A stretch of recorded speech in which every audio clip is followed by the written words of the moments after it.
पिछली सीरीज़ में पीसीएस मंत्रा की हमने 1 to 10 क्वेश्चंस देखे थे जो एंशियंट हिस्ट्री से संबंधित थे, और इसमें भी हम एंशियंट हिस्ट्री ही कवर कर रहे हैं।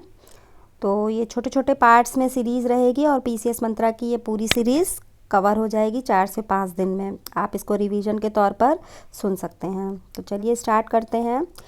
शतपथ ब्राह्मण किस वेद का ब्राह्मण ग्रंथ है? तो जो है शतपथ ब्राह्मण किस वेद का ब्राह्मण ग्रंथ है? तो ये है यजुर्वेद का। ठीक है। ऋग्वेद के ब्राह्मण ग्रंथ कौन से हैं? ऐत्रेय और कौशितकी। ठीक है, ये बहुत पूछा जाता है।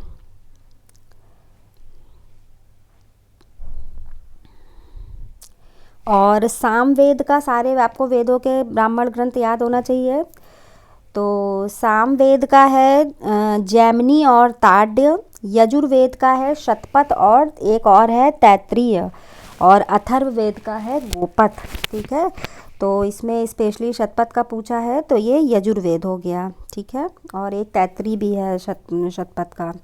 उत्तर वैदिक काल में कृषि का देवता किसे कहा गया है?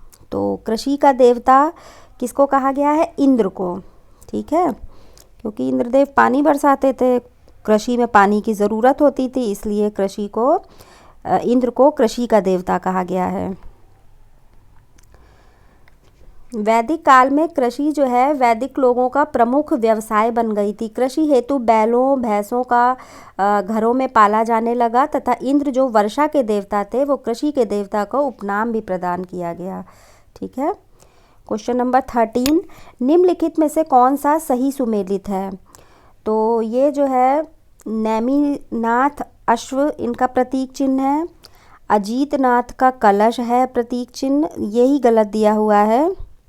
अजीतनाथ का, अच्छा सही पूछा है, हाँ नेमिनाथ का जो है शंख है। ठीक है, नेमिनाथ का जो है प्रतीक चिन्ह शंख है। और अजीतनाथ का हाथी है, ये भी गलत है। पार्श्वनाथ का सर्प, ये सही दिया हुआ है। और मल्लीनाथ का कलश है। ठीक है, और एक ऋषभ देव का जो है बैल है, और महावीर स्वामी का सिंह है। ये भी पूछा जाता है, ये भी क्वेश्चन फ्रीक्वेंटली आता है। तो मैं एक बार फिर से बोल देती हूँ, सुन लीजिएगा। नेमिनाथ का शंख है, अजीतनाथ का हाथी है, मल्लीनाथ का कलश है, ऋषभ देव का बैल है, और महावीर स्वामी का सिंह है। ठीक है, तो सही सुमेलित खाली सी हो गया, पार्श्वनाथ का सर्प। बौद्ध धर्म के अनुसार कौन सा कथन सत्य है? तो इसमें पूछा क्या है कि सत्य कथन पूछा है। तो देखते हैं। बौद्ध आत्मा की सत्ता को स्वीकार करते थे। तो ये देखिए, ये सत्य नहीं है।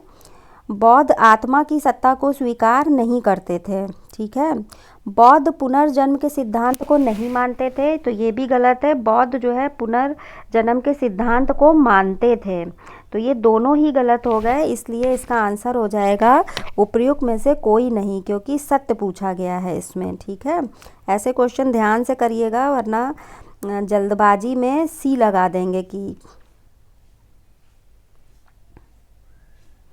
ये दोनों ही गलत लिखे हैं और उल्टे लिखे हुए हैं।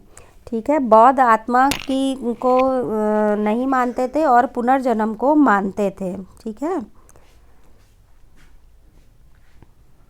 निम्नलिखित में से कौन सा सही सुमेलित नहीं है? तो चेदी जो है सोतित्वती, ये सही है। अश्मक पोटिल सही है।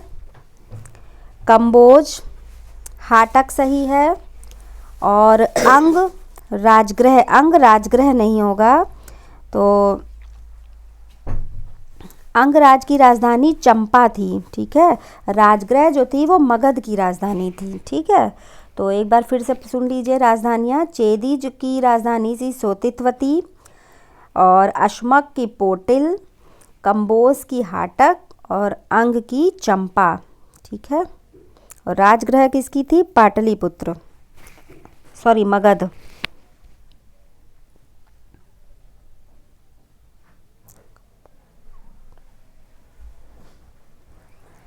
सर्वप्रथम पाटलिपुत्र को राजधानी के रूप में किसने स्थापित किया था? देखिए, पाटलिपुत्र का नाम लिया, पाटलिपुत्र आ गया। तो सर्वप्रथम जो है इसने कनिष्क, उदयन, प्रसेनजीत, बिंबिसार ये उदयन ने किया था। ठीक है, तो हर्यक वंश के शासक जो उदयन ने पाटलिपुत्र की स्थापना का सर्वप्रथम मगध साम्राज्य की राजधानी को राजगृह से पाटलिपुत्र स्थानांतरित किया था। ठीक है, निम्नलिखित में से मौर्य काल में कौन शिक्षा का प्रमुख केंद्र नहीं माना जाता है? तो वाराणसी माना जाता है, उज्जैन माना जाता है, तक्षशिला माना जाता है, नालंदा नहीं माना जाता है। तो इसका आंसर हो जाएगा ए।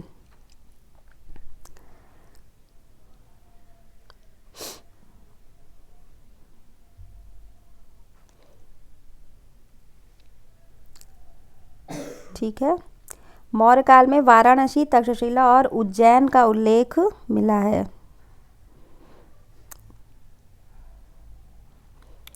इस काल में जो है धर्म, व्याकरण, अर्थ, व्रत राजनीति के अनिवार्य विषय माने जाते थे। ठीक है,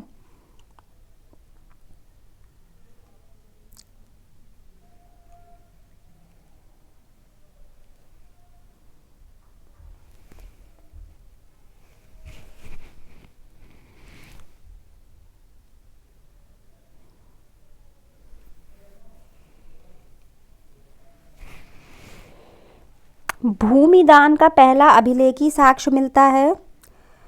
तो इसका जो पहला अभिलेखी साक्ष्य मिलता है ये मिलता है नानाघाट अभिलेख में।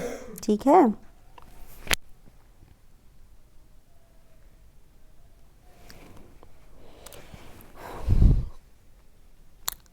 आंध्र सातवाहन वंशी शतकर्णी प्रथम की रानी नागानिका के नानाघाट अभिलेख से पता चलता है कि इसमें पहली शताब्दी ईसा पूर्व में ब्राह्मणों और बौद्धों को भूमि अनुदान में दी थी।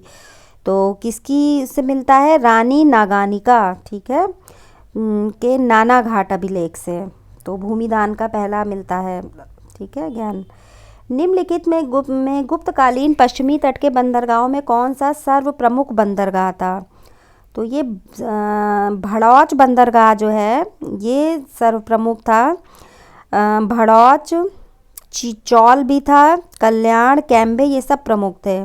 ठीक है, तो इसको भृगकृच्छ भी कहा जाता था भड़ौच को।